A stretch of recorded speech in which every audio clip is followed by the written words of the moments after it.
We all know brakes are super important on any car, which is why I'm here at the Mintex Proving Ground to show you guys how to actually fit them properly. Come on, let's go again.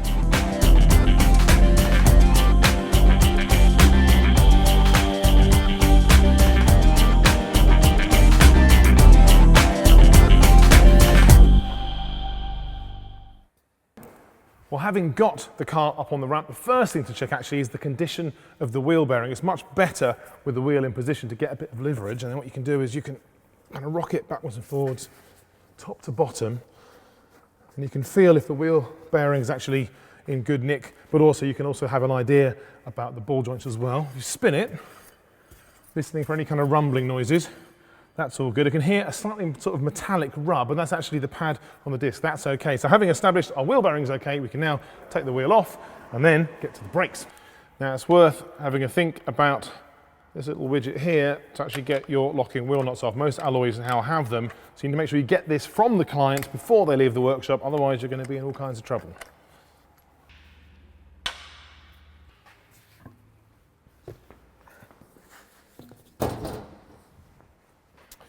Right, well the first thing, now we've actually got access to the brakes, is have a really good visual check. And really, you're just looking for anything untoward. So check things like the flexi pipe here, make sure that there's no fraying, no rust or anything. Have a look at the disc. It's quite rusty. It's actually okay, there's no lip or anything on there. And again also, we can have a look at the pads themselves. Again, there's a reasonable amount of meat on there, not too bad, but also it's a good opportunity, just really as part of a health check of the car, to check things like ball joints, dust caps, all that kind of stuff. Make sure that there's nothing untoward that needs fixing as well. Well, the good news is, at the moment, everything seems in order, and in fact, in this particular case, the discs are actually in reasonable condition, and the pads are also kind of in reasonable condition. But obviously the purposes of today, I'm actually going to change all of these. So I start with the caliper. Now, what I could do is I could undo these bolts on the bottom or on the back here on either side. We actually remove the whole caliper with the carrier, but then you actually miss out on some vital checks. So the first thing to do is actually undo the caliper from the carrier.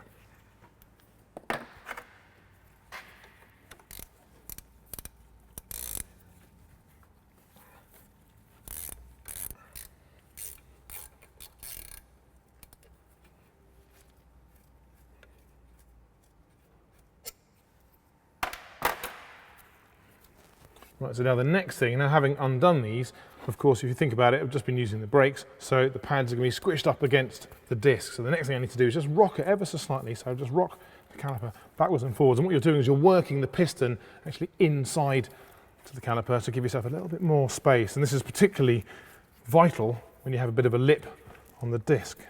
So you can see now it's starting to move, which is good. So now it should come away. But before I get all the way off, get myself a little hook, pop it on the spring, and then this way I can hang the caliper onto the hook, and that's actually going to stop any damage or any sort of untoward strain on our brake pipe there. Right. Now the next thing to check, again get a light to be really sure, is these little rubber dust covers here. What you also want to check is that the pins move in and out nice and freely into the carrier. That's really the point of the dust covers. Of course, they're going to protect that environment, if you like. Now, they have a really vital job because, of course, when you put your foot onto the brake, you've got brake fluid going into the piston then theoretically is going to be pushing on the pads onto the disc. Now, if these are seized, which is often the case because of the harsh environment they're living in, then of course then the piston's only be pushing on one pad, which then is only pushing on one side of the disc. Now, first problem with that is it can actually produce lots of excess heat, which is not good for anything, but also it can actually tend to try and warp or distort the disc. But perhaps the worst thing is, of course, you're only pushing on one side of the disc, which means you only really have half the braking. So it's actually critical that these are in good working order. Right, with the caliper out of the way, we can now get a much better look at the pads themselves, and a torch often helps again. And so now you can see, unfortunately, that this pad here has actually got a lot more meat on it there than on this side, which means there's some uneven wear. Now, we've already established that the pins are moving around nicely, so there must be some other kind of problem. But looking around, I can see that basically where the pad joins the abutment shim, it goes actually into the carrier, it's very dry. There's no lubricant there at all, lots of dirt and detritus. And the thing is, we've all done it, let's face it, if you use copper grease, for example, then the copper grease can actually start to dry out over time, and then the copper particles can also end up kind of getting stuck in there, but also they end up causing kind of a chemical reaction because they're a dissimilar metal compared to the stainless steel of the shim and the mild steel of the pad. And that means that that can actually cause a chemical reaction which kind of sticks it almost like glue. Also, if somebody hasn't cleaned out the channel in the carrier here or haven't actually replaced the abutment shims, then of course that means there could be something actually kind of gripping the pad in position, which is going to stop it from moving backwards and forwards. Right, so now we can actually remove the pads. Now they should be finger tight, so they should just kind of work their way out. But of course, obviously if they are seized in any way, then you can use a little bit of a persuasion. If it's really, really seized, go for something even bigger, but you've got to be very careful not to damage any of the parts you're going to leave on the vehicle, particularly the caliper, of course, or the carrier itself is an issue. Obviously, in this case, we're going to change the disc and the pads, so it wouldn't be so bad, but thankfully they are actually moving.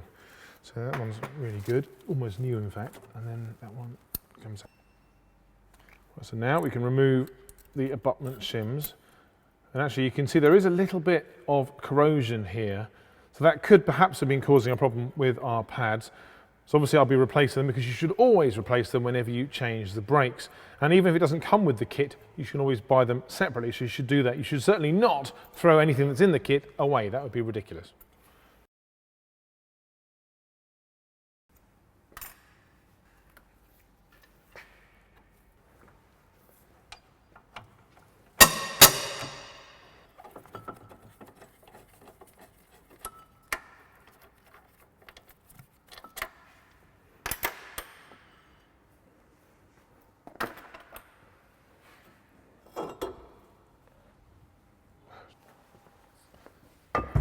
Well, with the disc off the car, you get a much clearer look on the inside, and you can see that although there's enough sort of thickness, if you like, of the disc for many, many more miles of driving, you can see that the corrosion on the inside of the disc is not good. It's obviously been left standing in a probably wet, maybe salty environment, and you can see all this rust that's forming is really just going to start to weaken the integrity of the disc. So it makes sense to change it anyway, even though you could get a few more miles out of the actual thickness. Well, the next stage now is going to be cleaning the carrier. Now, even though I'm going to be using brake cleaner, of course that's going to actually make the dust all wet. There will still be dust particles around, so worth having a bit of health and safety going on here. First of all, I'm just going to wet down, get rid of all the dust. And obviously the pressure in the spray helps get rid of some of the bits and pieces. And you can see again some of this dust is coming off, so it's good to make sure it's nice and clean. There's no corrosion there at all. I'm going to do the same on the other side. And once I'm happy there's no bits and pieces in the way, I'm then going to go at it with a file just to be absolutely sure, just very gently. And again, it all seems rather good there, which is nice. So the last thing to do is to make sure that these bolt surfaces here are nice and clean as well, because of course that's what's going to mount to the car itself, or to the upright. Cool. So now, pop that back in there. That's with the kind of the dusty cleaning done. The next thing to do is turn attention to these little chaps. So just pull these off here. You can see there's plenty of grease in there. What I want to do is just going to clean that again, re-grease it and pop it back together again, but also I'd like to just give these a bit more of a clean as well.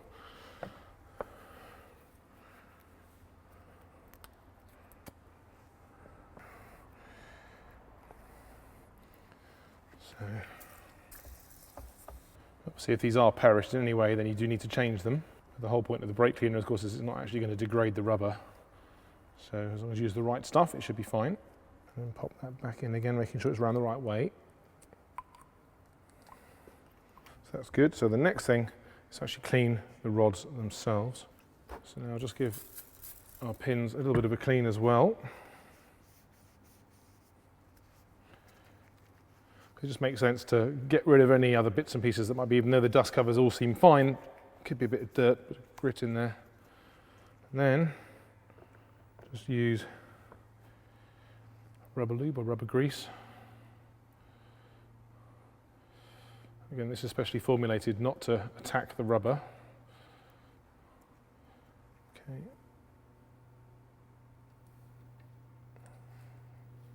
And make sure that it goes all the way home, which is good. Give it a good twist around. And clean it off again.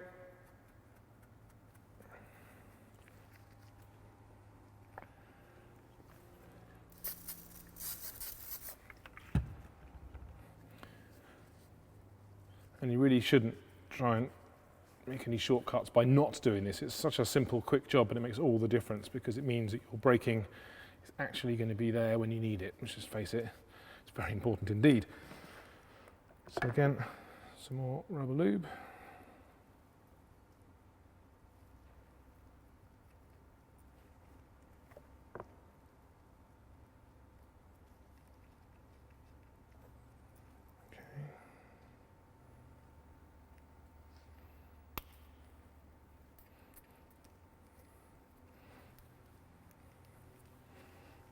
So while the carrier is still on the bench, I'm now going to fit the abutment or slide shims. Now they don't want you going to sit just like here, but before I put them in position, I just want to put a little bit of grease there, not copper grease, actually the right stuff, so Ceratec. So this is high performance or high temperature brake grease. So what I do is just a little bit on my finger there, and then just pop that inside. And obviously this is designed for the job, it's not going to dry out. And certainly there won't be any chemical reactions going on between the dissimilar metals. So now pop that into place. There we go, and then I can do the same thing on the other side. Perfect. A bit more cleaning. And really it's just the mating surfaces are what we're most concerned about, but also just getting rid of any more dust is never a bad thing. To the carrier, it's all good. The main thing is all around here on the hub, particularly in the centre. So it's a great little tool you can get hold of. You can see you've got this sort of abrasive material here that just pops on like so. Stick it onto an air gun and then pop it over there.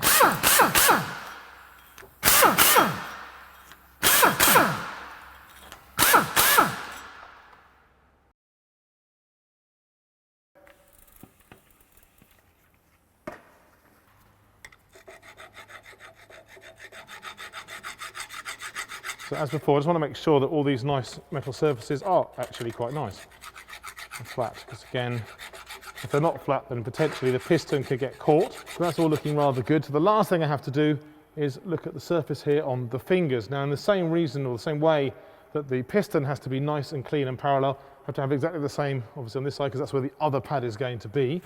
So for that, I'm just going to move it ever so slightly there. Again, making sure I'm not going to put the flexi pipe under any strain. Hold it in place there. Again, give it a bit of a clean. Again with the brush. It's actually looking pretty good anyway.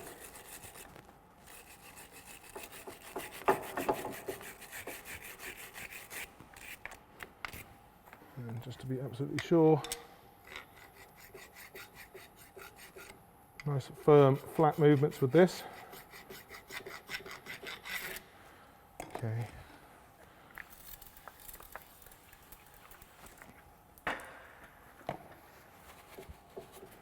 There we go. So now we're ready for reassembly. Now obviously here, this is not a beer coaster. It's not to prop up your table. It's actually instructions, very useful. Explains all about run out and stuff. So it's well worth paying attention when they are provided. We'll get to that in a little bit. Just open this. Now before you put a disc onto a car, what you need to do, you can see there's like an oily surface on here. That's just to preserve the disc. That needs to be cleaned off.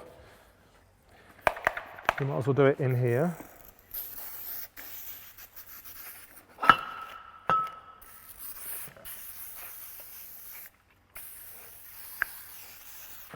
Obviously any oil isn't going to help with our braking a bit later on. So let's make sure that's nice and clean again there as well. Okay.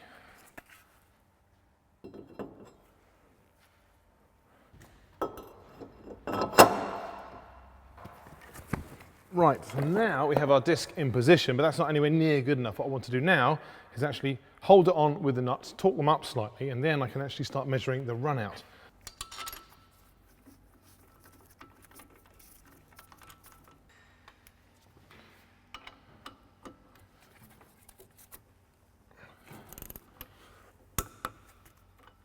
But this is a DTR, or dial test indicator. It's like a dial gauge, and you can see effectively when you move the pointer at the bottom, the dial spins around. That just gives you a very accurate distance. So I'm just going to rotate the disc, and you can see the dial gauge is just moving ever so slightly. Now obviously if you've got warped discs, these will be much more serious, and you'll definitely notice that when you're driving along. But out of the box we should have a setting of about, well, 7/100ths of a millimetre, 0.007.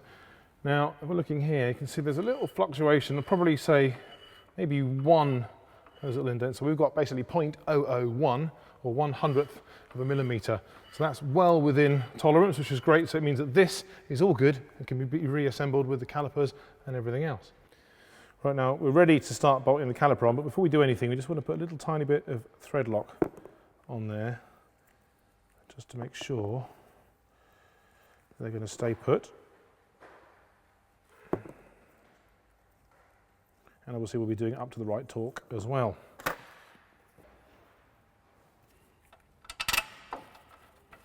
Now, having got these bolts finger tight, it's important to make sure that you do it up with a torque wrench to the manufacturer's settings.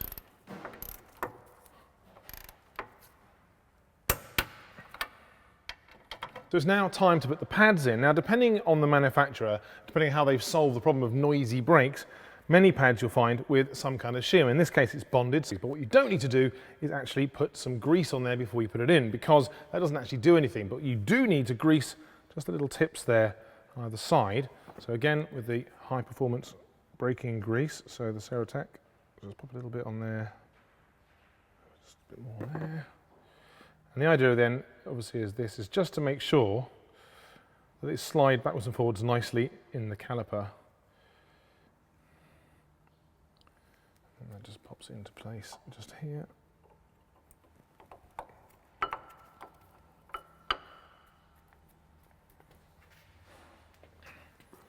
And do the same again on the other side.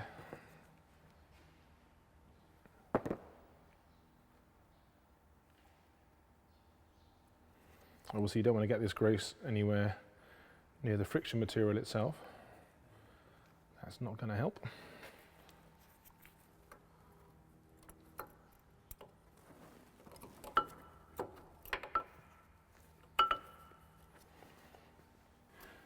Now before I can put the caliper into position, just get rid of that, obviously we've now got the situation where the pads are slightly thicker than they used to be because they have more friction material because they're new.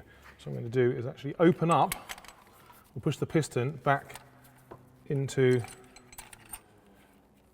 our caliper, so just wind it like so.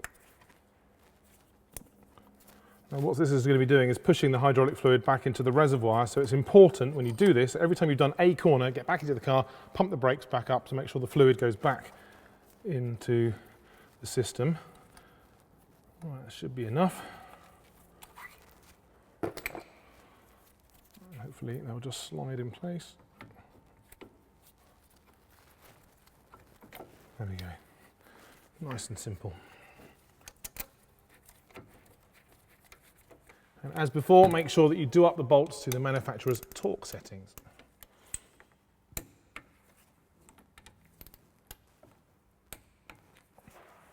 And you can see the caliper is free to move, which is quite nice. So the last thing I have to do is reset the system by putting my foot on the brake, getting the fluid back, pushing the piston onto the pads, and then ready to go onto another corner.